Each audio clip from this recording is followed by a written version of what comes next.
start. On behalf of India Science and the Department of Science and Technology, I, Nidhi Kumar, extend a very warm welcome to all of you on this program today. Tamsomar Jyotirgame. Let us begin today's auspicious event with the blessings of the divine God. O light of exceptional glory, enlighten the darkness of my mind, for dark is the path, and thou holdest the light. Since this is a virtual program, I request our esteemed panelists to please light the lamp of knowledge.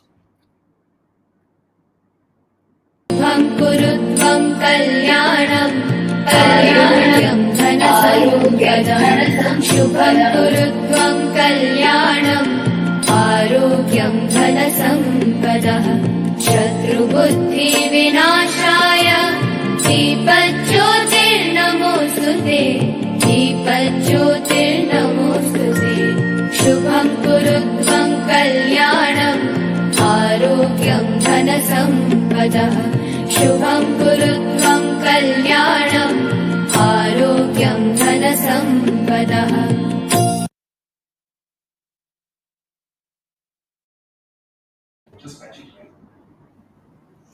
So after that wonderful lamp lighting, we today remember 50 years of the Department of Science and Technology and what has been its journey, the challenges, the numerous achievements, and the success. And to talk about this and more, we have two very eminent panelists today, Professor Ashutosh Sharma, Secretary DST, and Mr. Amitabh Kant, presently the CEO of the very prestigious National Institution for Transforming India, Niti Aayog. Our topic today, friends, is on the other side of the pandemic. The COVID-19 pandemic has immensely boosted the case for universal healthcare. It has linked whole masses together, the sick, the non-sick, the worried, the partisan, in a movement. It is my privilege today to welcome our panelists. I would like to first welcome Professor Ashutosh Sharma, who will also welcome Mr. Kant. Mr. Ashutosh Sharma has been the founder of the Center for Nanoscience, the Center for Advanced Imaging, and chairman for Chemical Engineering and Center for Environmental Sciences, all at IIT Kanpur. He's a recipient of many scientific awards and honors, including the Infosys Prize in Engineering and Computer Science and the Shanti Swarup Bhatnagar Prize, the Distinguished Alumnus Awards of IITK, Sunny Buffalo, and Honoris Causa from several universities in India and abroad. He has helped initiate several new programs related to infrastructure, human capacity, R&D in advanced manufacturing, waste processing, clean energy, cyber physical systems, industry, academia, cooperation, science communication, women scientists, and major international collaborations in the areas of priority for the nation. My privilege today to welcome you, sir, to share your vision and milestone achieved so far, and to extend a very esteemed welcome to our very honorable guest, Mr. Amitabh Kant. Ashutosh, sir.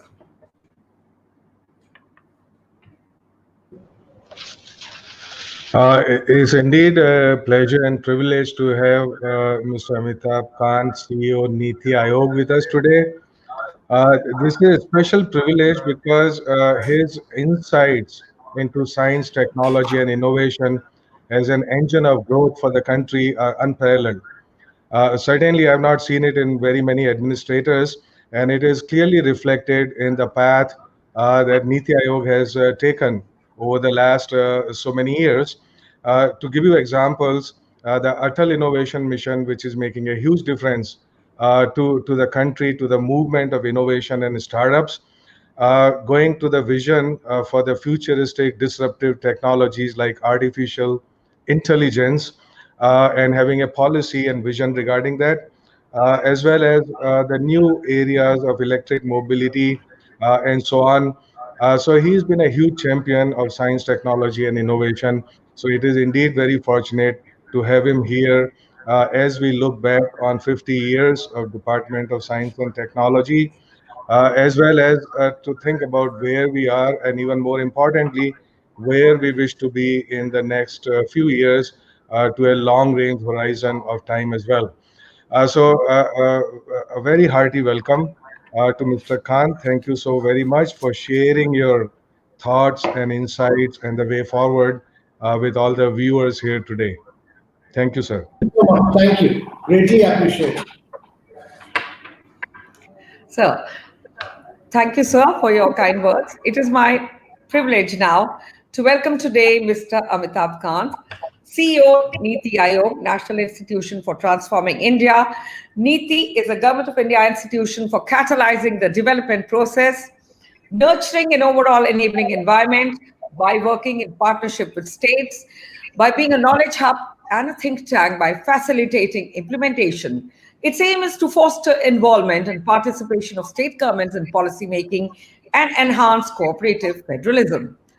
Shri Amitabh Kant is a member of the IAS Kerala Kada 1980 batch. He is the author of Branding India, an incredible story, and has been a key driver of Make in India and Incredible India, God's Own Country initiatives, which positioned and branded India and Kerala state as a leading manufacturing tourism destination.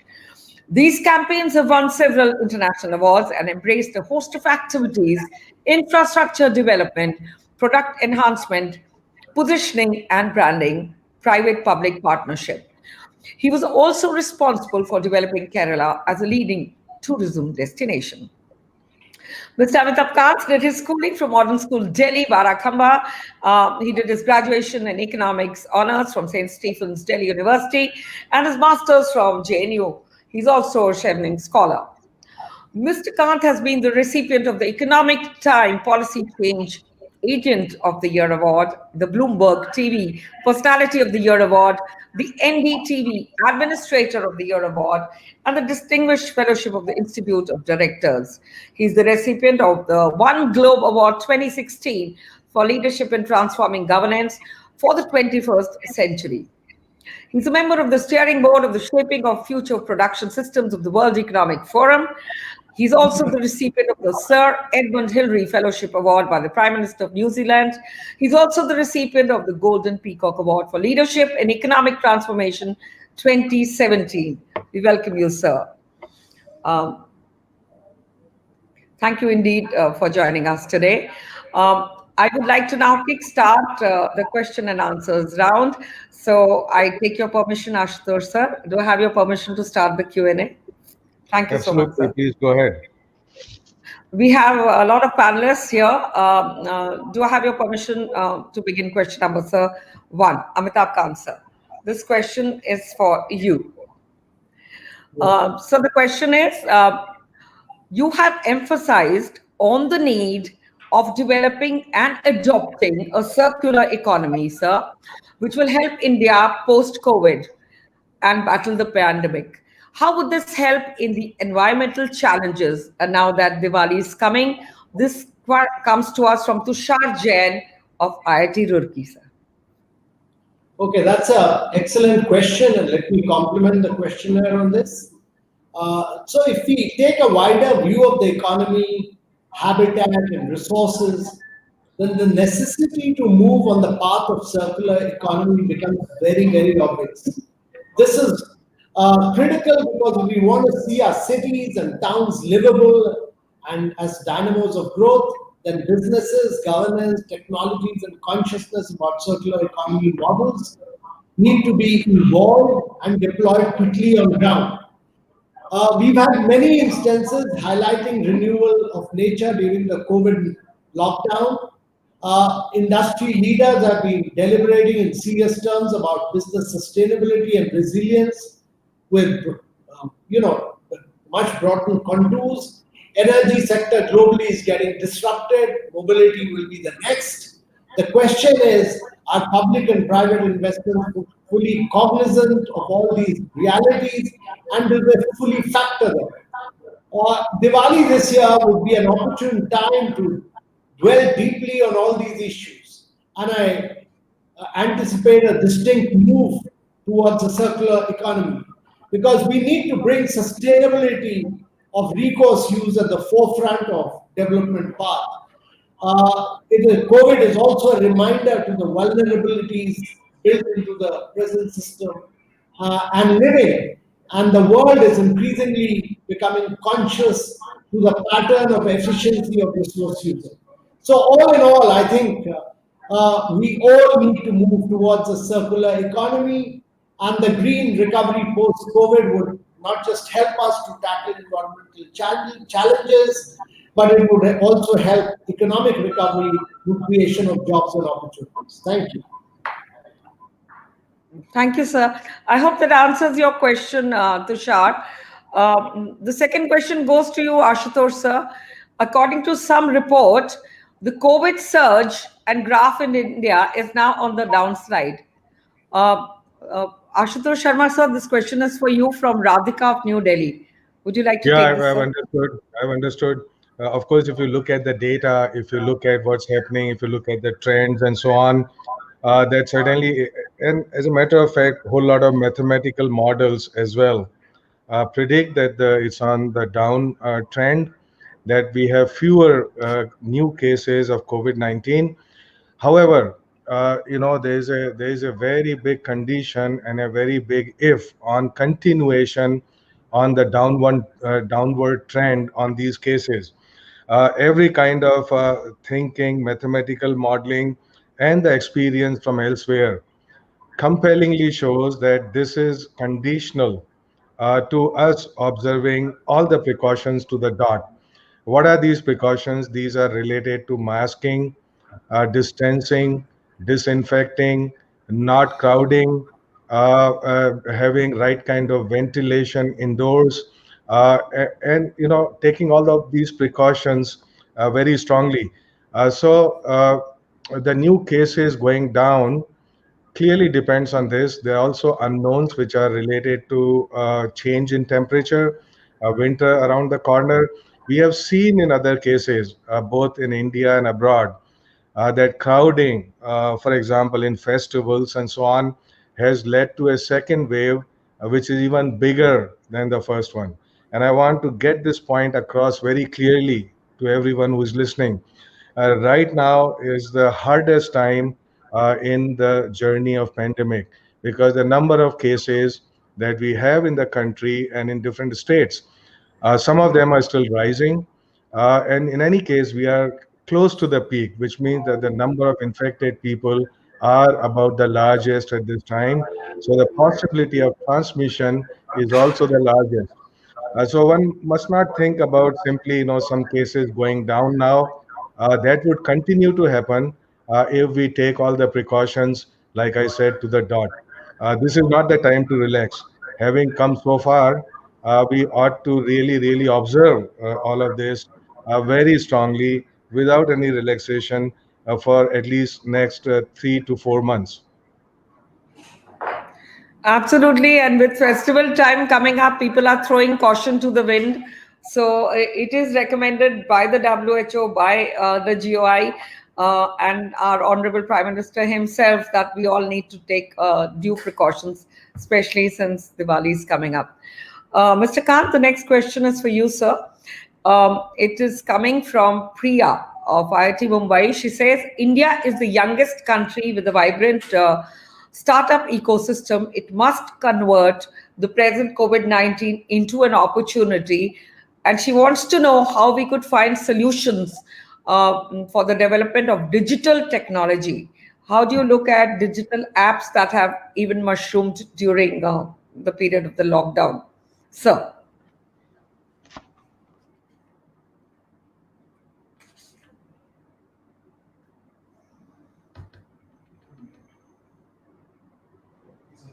Mr. I Kant, think you're you're on muted. mute, sir. Mr. Khan, sir, You could you are on unmute mute. and please begin? Sir? Yeah.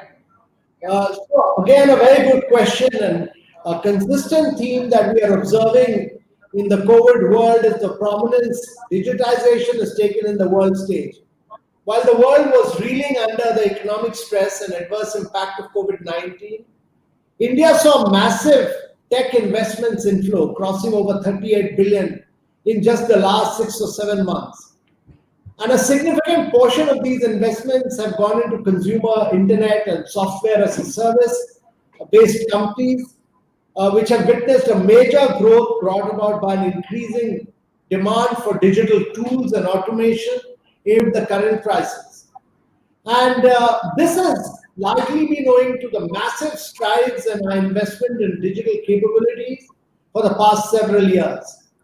Thus, I think we are prepared for technology disruptions that COVID-19 may have induced. And as you are all aware, India today has a vibrant startup ecosystem. We have over 50,000 tech startups. In 2019 alone, over 1,300 startups were added. We are the third largest startup ecosystem in the world. More and more entrepreneurs in India are building technology products and targeting both India and abroad. There are over 30 unicorn startups. And, the India's IT and ITS industry is a global powerhouse. And while there are a plethora of new age product startups in the consumer internet and enterprise space, we now need to focus on creating platform companies. During the pandemic, we discovered that 8 out of the world's 10 richest companies actually grew and expanded because they have largely leveraged their technological capabilities and prowess to keep the world moving. During this year itself, Apple, Microsoft, Amazon, Facebook, and Google enhanced their market capitalization by over 1 trillion. And all these companies actually deliver their services through their platform as a service architecture. And therefore, the Prime Minister recently asked us to develop technological platforms in partnership with the private sector, which would enable India to leapfrog in the post-COVID era. As a result, we worked on 7 technological solutions which were developed that address themes ranging from financial inclusion to healthcare to telemedicine to a digital higher education university. And this, to my mind, presents a unique opportunity for India to position itself as the tech garage of the world. We also have a significant stake in the artificial intelligence revolution. Because the economic opportunity from AI is expected to be an addition of almost $1 trillion by 2035, boosting GDP by 1.3 percentage points. And the vast scale of data and massive digital footprint is India's biggest strength for AI development. And all our AI startups must really use AI to leapfrog. And our triple IITs and IITs should produce AI engineers and data scientists who can partner tech entrepreneurs to launch cutting-edge global tech companies. This is our future. I'm a firm believer that our ability to develop technological solutions for a country as vast and diverse as India will provide us with a unique opportunity to present a roadmap for addressing the needs of the next 7.5 billion people of the world. Therefore, we must become global champions in sunrise areas of technology industry, AI, genomics, data storage, cloud computing, Internet of Things, blockchain, quantum computing, and all these are young startups alone can do. Thank you. Thank you so much for answering that so well. Indeed, India would be able to leapfrog into the Prime Minister's vision of 2022 of a more self-reliant India. I'd like you, Ashutosh sir, to come in and add to this, as I'm getting a lot of questions on my WhatsApp on AI. Sir, what has the Department of Science and Technology done to kind of do a lot of innovation during these COVID times, if you could tell the viewers? There are at least 15 questions from them, sir. Okay, 15 questions, one answer. So Nidhi, let me start by saying you said we need to leapfrog. But I think the days of leapfrogging are totally behind us now. We need to pole vault.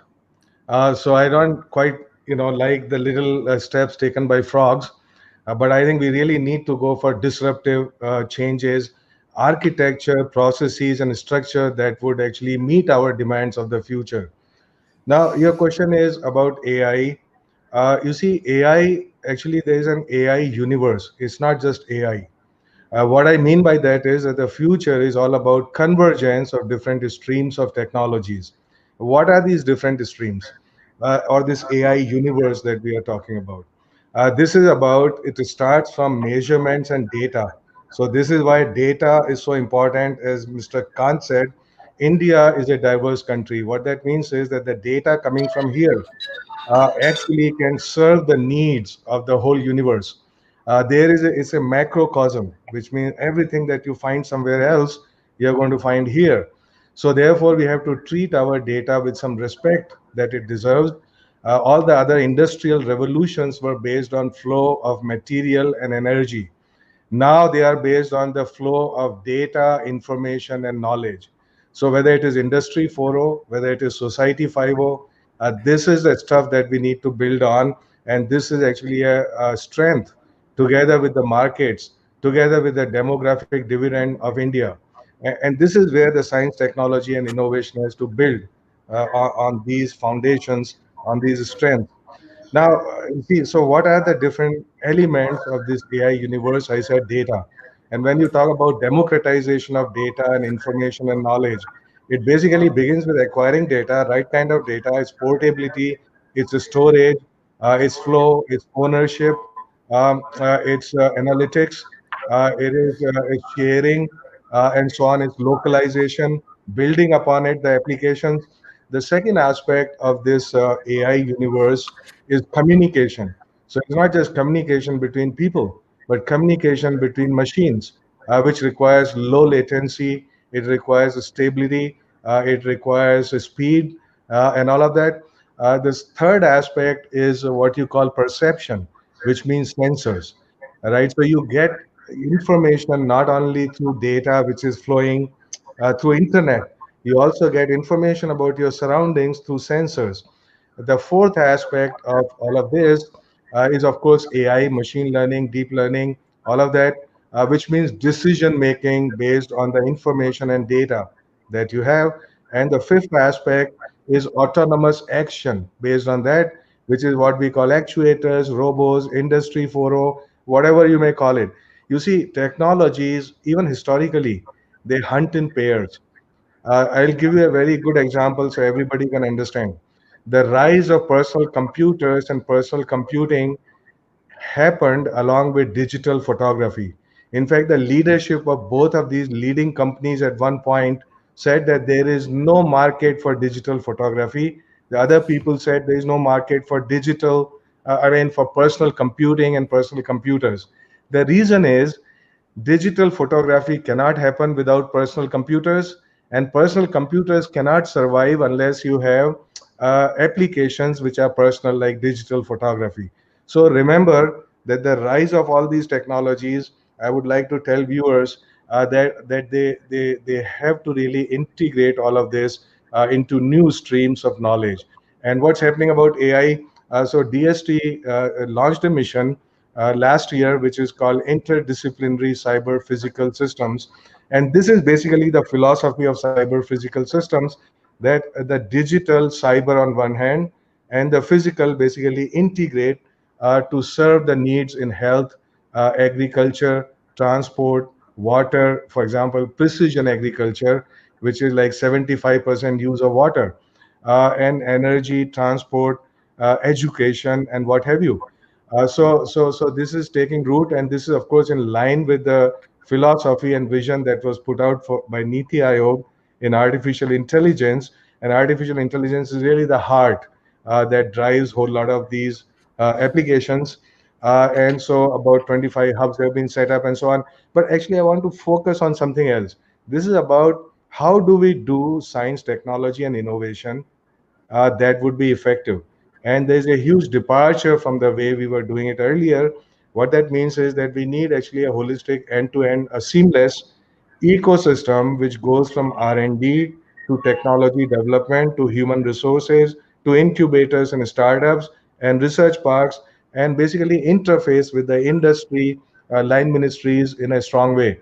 So these particular mission, and indeed all the technology missions going in the future, like quantum technologies, which is another disruptive suite of technologies on the horizon, all of them would basically leverage this architecture, this structure, this process, which on one hand empowers all the participants, which is industry, government, startups, and academia and R&D, all of that together. So I think this is something that the future would make it possible for us to do our science and technology and innovation in a far more effective manner than it has been happening until now. Thank you so much, sir, for all that information.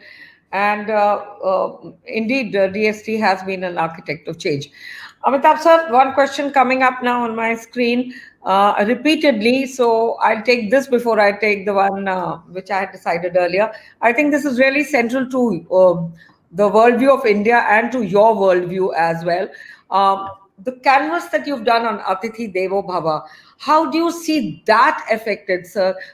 Basically, tourism, and a lot of class 12 students I can see here asking the same question, that how do you look at the milieu of tourism post-COVID, sir? So, Nitin, the COVID-19 pandemic has impacted every sector across the world, but perhaps the travel, tourism, and hospitality sector have been the most impacted of all. And the World Tourism Organization of the UN predicts a fall in international travel spending quite dramatically. And therefore, we have to have an inward focus for the short to medium term, and we need to prioritize that. Domestic tourism has the potential to grow in a massive way in the new normal. Travel, tourism, and hospitality have an immense multiplier impact in the economy. Their impact on direct and indirect job creation is huge. And tourism will be the key sector for growth of high quality jobs in India. And my view is that will be a very, very key driver of growth and of both earnings. And therefore, with international travel restrictions in place, the demand for domestic tourism will escalate very, very significantly. And we have all the opportunities in the world to meet that demand with unique and untapped offering. We have the most amazing diversity, from 38 UNESCO World Heritage Sites to the Himalayas to pristine beaches and plenty of other natural assets. The key opportunity now upon the normal resumption of these sectors is the potential of emerging and robust demand that will be spurred by domestic travel and consumption. And there are innumerable opportunities for domestic travelers to find options in travel. And therefore, an inward-looking, approach, an incredible India 2.0, which is domestically oriented, is my vision and prediction for the future. One where India will take hospitality sector to unprecedented heights. Thank you so much, sir. I hope that answers your questions. And we'll take one more on hospitality. I can see that coming. But before that, Ashutosh, sir, the next question comes for you. Convergence and integration of technologies help democratization of knowledge. So the future is all about being interconnected. So how do we look at it at science and technology point of view? This is from Vishal of IIT Kharagpur. Yeah, so you see, democratization of knowledge is indeed the compelling theme going in the future, for all future. See, science, technology, innovation have always been considered to be an elite pursuit. While the pursuit may be elite, the fruits of that pursuit ought to reach every sector, every section of the society to fully empower them. Now, to give you an example about democratization of knowledge, you see, there's a whole lot of this scientific literature, there's a whole lot of knowledge resources that are confined to our universities, IITs, R&D labs, and so on. Now, it would be a great help if everybody is able to access them from, let's say, our school students, even farmers, women, everybody, people living in small towns who are outside of these formal systems of knowledge.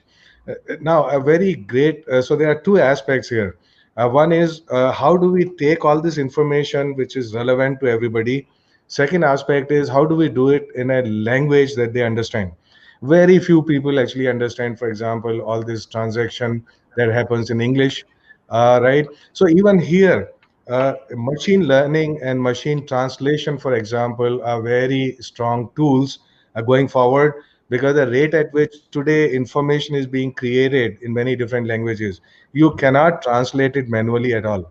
Not at all. I mean, it's impossible. So only way forward going, and in fact, we started a program. If you look at Wikipedia pages, now everybody goes to Wikipedia, Google Guru to ask questions, to solve your problems. But you look at number of pages in English, it is hundreds of times more, thousands of times more than the dominant language Hindi in India. So how are we going to actually tackle that problem? The only way forward is through convergence of technologies by leveraging technology. And so, like I said, machine translation with a light touch, manual light touch, later on, honing our tools of machine translation so it gets better and better. And at the same time, for example, having access to scientific literature. Now, clearly, it has become so pricey. It is not possible for people to, get these journals sitting at home or in the schools and so on. So, therefore, a new policy is coming in. How do we say, actually, can there be, for example, one country, one subscription policy? Can there be open platforms that allow everybody to access? So we talk about the fact that while India has deep strengths in IT, our weakness has been we have not created a world class platform, right, which is actually global with the global quality, which is what people want to jump onto, and take advantage of it. I think there are huge opportunities, and I'm just pointing out one, which is to have a knowledge repository with translation facilities, and which can be accessed by everybody with all the statistical tools that analyze knowledge, so that globally people have some reason to be on this platform, right? And so anyway, like I said, that the future is hugely interdisciplinary and not even multidisciplinary. And there are major changes that are happening in doing of science and technology globally. A major change, in fact, also has to happen in our education, especially higher education, which is siloed. What we mean by that is that our courses are in chemistry, physics, biology, but our problems are not problems of chemistry, physics, biology. They are problems of synthesis. They are not problems of analysis. And actually, there's a total lack of synthesis of different streams of knowledge in our education as well as in our practice. So siloed, totally siloed. I can't tell you how much. Right. And so we need to work with all kind of engineers, all kind of technologists, all kind of scientists, all kind of economists, all kind of social scientists and humanities people. So unless that holistic thinking starts from education, it's really going to be difficult to be very ambitious. And the new national education policy addresses some of these aspects. And the new upcoming policy in science, technology, innovation 2020 will focus from the side of research. So there are really two twins, education and research, and you can't really separate them. We have made this mistake of separating them. Look at PhD. Now PhD is education and research both. Education is through research, right? So therefore, if we are not actually doing a very big modification changes, maybe even disruptive in all of this, going from grassroots up, that is the challenge. And I think we have to meet that challenge very squarely and without delay. Many positive things are happening in that direction. So I think it looks positive. Thank you. Absolutely, sir. I totally validate what you said, because universities are indeed at some point or the other, Mr. Khan sir, they're divorced from research, and what we are teaching our children is where we need to introspect, whether it's the dialect, whether it is the language, and how much he's learning, rote learning, 5,000-year-old history. How does he inculcate the spirit of scientific inquiry, which is a mandate of our fundamental rights, Article 51H. Mr. Khan, the next question is for you. This is, tell us about Prime Minister Narendra Modi's Atmanirbhar Bharat initiative, protectionism, isolation, anti-globalization. How can this India campaign help to create world-class products, capture the Indian market, and use the strength of the domestic market to penetrate the global market? This has been asked by Vidhi Sharma of IIT Delhi, sir. So let me first tell Vidhi that, let me clarify to Vidhi that Atmanirbhar Bharat is not inward looking or protectionist. On the contrary, it will be our path to greater integration into the global value chains. Uh, Prime Minister's vision is that our exposure to superior technologies and investment will make us competitive at the global stage, and we should actually be very, very progressive and look at global markets. Atmanirbhar Bharat is about laying the foundations for India to compete in global markets. So inherently, it is forward-looking. The relief and stimulus measures announced was also part of the Atmanirbhar Bharat Abhiyan. And our objective is that, if you look at many things which the package had envisaged, one of which was this production linked incentive schemes in certain sectors. So we've actually went for production linked incentive schemes in electronics and mobile manufacturing, and we've been able to attract some of the biggest investors in the world. We attracted investments from all the Apple manufacturers, Foxconn, Wistron, Pegatron, all eyeing India as the next big base, including Samsung. And the boosting of our industrial capabilities and the resulting shift in the manufacturing basis of companies to India through this program would not just cater to the strong domestic consumer base, but also to the global demand. And this would trigger a cycle of further improvements in industrial capabilities as the demand keeps on growing. So Atmanirbhar Bharat is extremely progressive. It looks at the sunrise areas of industries. It looks at making us a very, very integral part of the scheme. And our objective really is that we should focus on new areas. The future lies in sunrise areas of growth, such as mobile, pharma, APIs, battery storage, two and three wheelers, electric vehicles, artificial intelligence, genomics, data storage. We have, even prior to the crisis, already provided a boost by announcing production-linked incentives for mobile and API sectors, as I said, and we have laid down a robust set of measures which will chart India's really economic growth and dynamism and moving forward. And therefore, my view is that this big drive into global champion sectors and moving from low value, high volume exports to high value, high technology exports would really lead us in the right direction. We will use this crisis as an opportunity to usher path-breaking reforms. Thank you.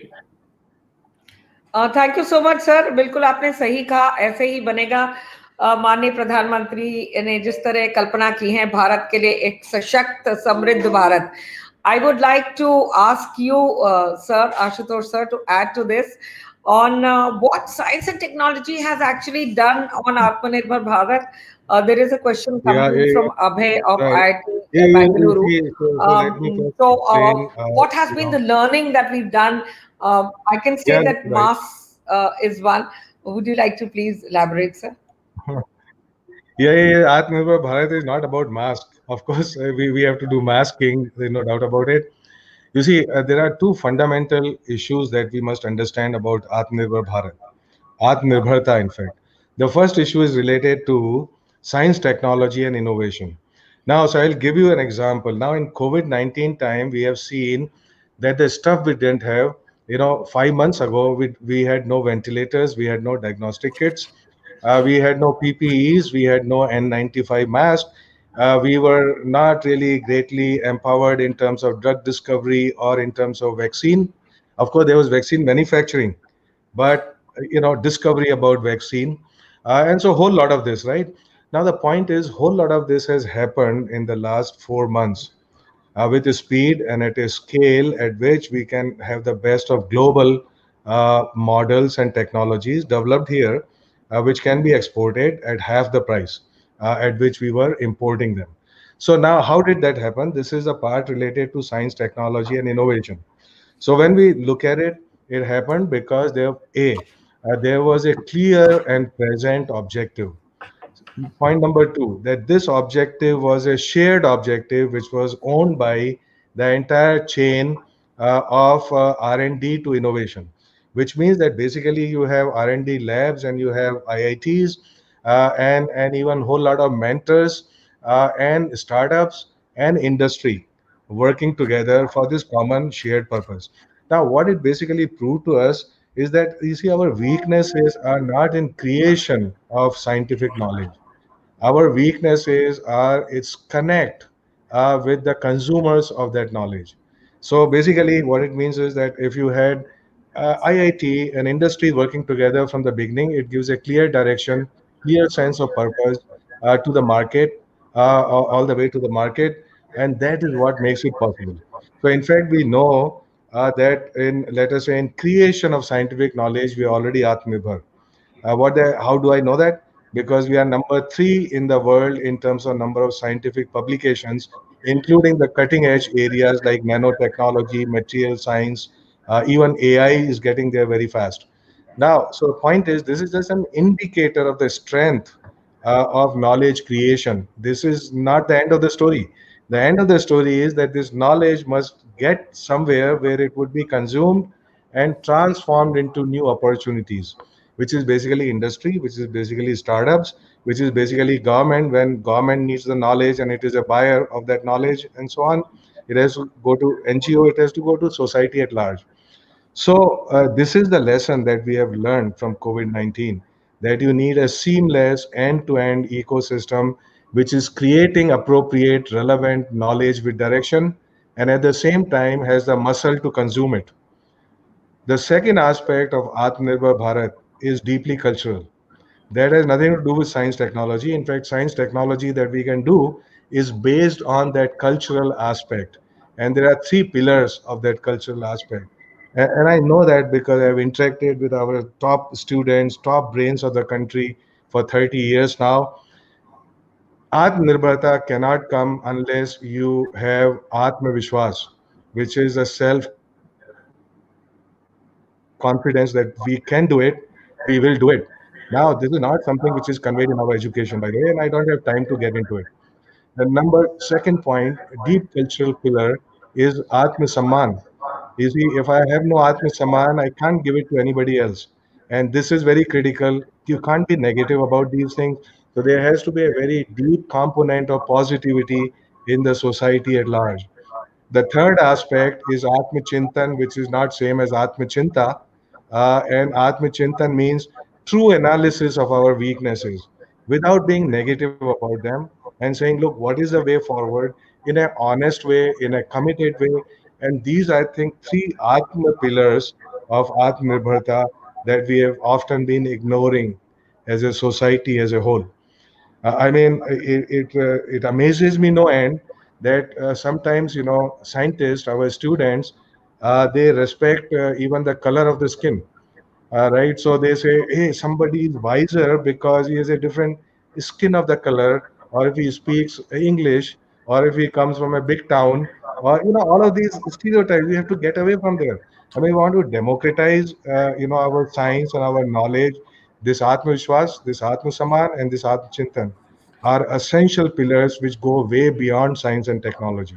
And we have to really, really inculcate this in every possible form through every mechanism, whether it is a school education, whether it is something, right, anything, all of that has to basically bear upon this central question. Uh, and this requires participation of society at large. Thank you. बिल्कुल जैसे आपने कहा समाज को भी participate करना पड़ेगा, introspect करना पड़ेगा, तभी एक आत्मनिर्भर, एक सशक्त और समृद्ध भारत बनेगा.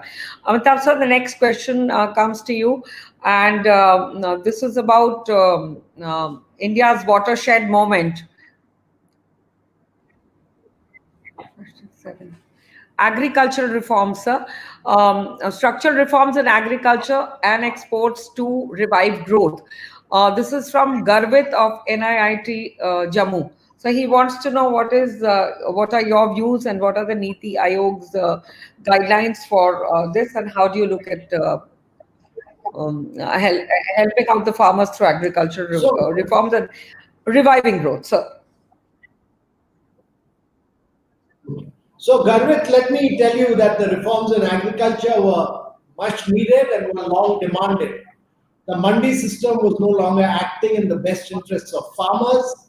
Farmers were restricted to selling their produce at designated mandis, and each mandi functioned as an independent entity. And this resulted in fragmented agriculture markets. It hampered inter and interstate trade, and a web of middlemen emerged between the wholesaler and the retail markets. And they actually drove a wedge between the prices received by the farmers and those paid by the consumers. So there were a lot of middlemen making money, not the actual farmers. Numerous government committees over the years made the same recommendations that the mandi system needed competition, farmers needed multiple avenues to sell their produce, and farming needed an enabling environment, and the Essential Commodities Act needed to be amended. And actually, this is exactly what the farm reforms undertaken by the present government addresses. Farmers will have freedom to sell their produce anywhere in the world and to anyone they want, not to the middleman. Contract farming will provide for the necessary links to the food processing sector. The private investment in storage will increase, and these reforms will result in the creation of a barrier-free national market for agriculture backed by an efficient cold chain. And this will allow for higher prices to be received by farmers without affecting consumer prices. So, whereas these reforms will have a huge impact on reviving growth and agriculture exports through unshackling the long regulated agriculture sector. And this, to my mind, is truly India's watershed moment. Absolutely, sir. I must read a comment from Dr. Akhilesh Gupta, who writes in that I guess the biggest blessing in disguise during COVID period was the convergence amongst government, academia, and industry who worked together and delivered. Absolutely true, Sahi, bilkul. The next question for you, Ashutosh sir, and then I'll take two questions from Mr. Kant. Due to paucity of time, we'll request you, Mr. Kant sir, to join us once again for the keynote address. We know you are busy today, sir. So the next question is for you, Ashutosh sir. The initiative is targeted to strengthen social infrastructure through technology. What does this mean? This is from Madhu of IIM Ahmedabad. Madhu Khare, sir. You see, I'm not exactly clear about what is meant by social infrastructure by the person who is asking the question, but let me interpret it my way. So one of the aspects, even though we don't recognize human resources as a social infrastructure, but since we are talking about Atmanirbharta without participation of 50% of society in science and technology is a pipe dream. So what I'm basically saying is, look, diversity, inclusion, and equity are other three pillars of Atmanirbharta. So this is about empowering women or creating a level playing field for them for their strong participation in science, technology, and innovation. Today, if you look at the top colleges of the country, like IITs in technology, it's about 10%, 12% at the most. When I was an undergraduate in an IIT 40 years ago, it was 6%. So in 40 years, we have done, Northern Chile at high course. So this is where leapfrogging and pole vaulting actually comes in. So how do we, empower in creating both infrastructure, human resources, other infrastructure I would come to in a second, right, which is more tangible, what we call, the bricks and mortar infrastructure, which is of social relevance. All right. So I think that we really, really have to address, and DST has been working on several schemes to make sure that our participation of women scientists in creation of science, technology, and innovation becomes at par with, men, for example. And at the same time, we also have to create leadership at an early age, which means our youth have to be empowered. So women and youth are basically typically in Oriental societies, it's a weakness. But if we understand that weakness, I'm sure that one can address it in an effective way. Second aspect is about infrastructure, which is socially relevant, but coming from the side of science, technology, and innovation. So it takes many different forms. As an example, now we're creating new centers called Sathis, each at a cost of an investment of 125 crores. Three such centers have been set up this year. Every year, three new centers. What would they do? Basically, you see the access of our society, MSME, startups, and so on, to high-end infrastructure in science and technology is very limited. There is no ease of access. Even though government creates tens of thousands, crores worth of infrastructure in science and technology every year, it largely remains limited to R&D labs, universities, IITs, and so on. Right now, how do we make that access possible to people who would benefit it hugely from this, and would therefore also translate that infrastructure into new economic opportunities? And these Sati centers are basically that. They provide not only the use of infrastructure to MSMEs, to startups, to small companies, and so on, but also help them with knowledge resources. Another point going in that direction is a new policy which is now in the last legs, which is called scientific social responsibility, which is basically to create direct interfaces between science and society. Now, how does science go to society? Usually through industry or NGOs or something like that. But there have to be also more direct interfaces between the infrastructure that we have in science, human resources that we have in science, and all the knowledge that we have in science. Can all of these three things be connected to society more directly? And this is the intent and objective of scientific social responsibility. I don't have more time actually to talk about it. Essentially, by reaching out to different sections of society and empowering them with the help of our infrastructure, with the help of our knowledge, and with the help of our human resources. And I think this would be indeed transformative in terms of what science can actually do for society, all sections of society, from students to farmers. So thank you so much for that absolutely pragmatic approach. Amitabh sir, the next question, and in fact, I'll be taking this as the last question today. Firstly, they have called you the unstoppable Indian, sir. So they're saying, what is your vision for post-pandemic in India?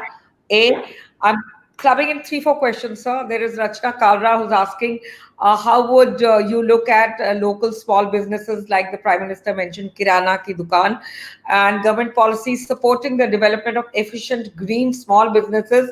And how do we scale up all of this, scale up our economy post the pandemic times? How does Niti Aayog look at this? How do you look at India 2022, sir? So these are very important questions. I'm a great optimist. I'm a great believer in the India story, and these are very important questions. And let me tell you that I'm a great believer in the India story. I'm extremely optimistic about India's future. I'm absolutely clear that these reforms which have been done during the pandemic period will lead and drive India towards a sustained growth over a long period of time. We should not look for overnight results, but look at making India grow at high rates of 9 to 10% per annum, year after year, for next 3 decades or more. So we've carried out very extensive reforms. The government has brought in radical reforms through GST, IBC, labor laws now, and agriculture, mining, definition of MSME. These are path-breaking reforms. Many of them were held up for the last 50 years. Coal was nationalized when I was in school. It has only now been denationalized. And therefore, they will take India to a long growth path. But it's important that in all this, one thing which becomes very clear during the COVID pandemic, that it's technology which will be a very key driver of growth. And my belief is that we have technology will be a very key driver, and therefore the economic opportunity from using technology to grow will be enormous. We already have a very strong technological backbone, and we have over 650 million of broadband and mobile internet users. We have a robust and vibrant startup ecosystem, and we have the lowest data cost. And therefore, India provides a perfect playground for enterprises and institutions globally to develop scalable solutions. And these can easily be implemented in other countries as well. So your questions about Kirana stores and MSMEs are very important. I'm a believer that Indian stories about Kirana stores and about MSMEs, but they will grow and expand if they also use technology to leapfrog. They cannot remain as they are. Technology will be the biggest driver of change. And therefore, to each one of these Kirana stores must themselves become drivers of e-commerce. Each one of the MSMEs must use data. There must be drivers of technology. They must use artificial intelligence. And all of them, blockchain solutions, and all of them, once they become important users of technology, they will all see quantum jump in India. It's important that they all use science, they all have a scientific mindset, they should use technology, and much like what Secretary Science and Technology, Mr. Ashutosh, has said, that if we have to go on a sustained growth and if we have to become a $5 trillion economy, science and technology will be a very, very key driver of India's growth. And therefore, I'm particularly delighted to take part in this interaction because 50 years of the Department of Science and Technology, it has done path-breaking work. It has taken India to high levels and it will drive the future of India. And therefore, I'm particularly proud that to participate in today's interaction on the occasion of the 50 years of science and technology, and it is in very safe and progressive hands of Dr. Ashutosh Sharma. Thank you so much sir and बिल्कुल हम सभी से यही कहेंगे कि विज्ञान में सभी क्वेश्चंस के राज छुपे हुए हैं and let us all reinvent science let us reimagine India and let us reimagine our thinking to become more innovative. We must spend times rethinking about the kind of economy and the social system that we want in the future. And with this, I would like to thank Professor Ashutosh Sharma and Shri Amitabh Kant for sharing their vision on the other side of pandemic. We request you, sir, Mr. Kant, sir, on popular demand to join us more often. And lots of questions are still pouring in. And I'd like to really thank the audience for watching today. And we will be surely with you another time with Professor Ashutosh Sharma and Shri Amitabh Kant. As we firmly sign off today and bring this ceremony to an end, I request all of you to please stand, rise for the national anthem. Jai Hind. जनगण मन अधिनायक जय हे भारत भाग्य विधाता पंजाब सिंध गुजरात मराठा द्राविड उत्कल बंगा विंध्य हिमाचल यमुना गंगा उच्चल जलधि तरंगा तव शुभ नामे जागे तव शुभ आशीष मांगे गाहे तव जय गाथा जन गण मंगलदायक जय हे भारत भाग्य विधाता जय हे जय हे जय हे जय जय जय जय हे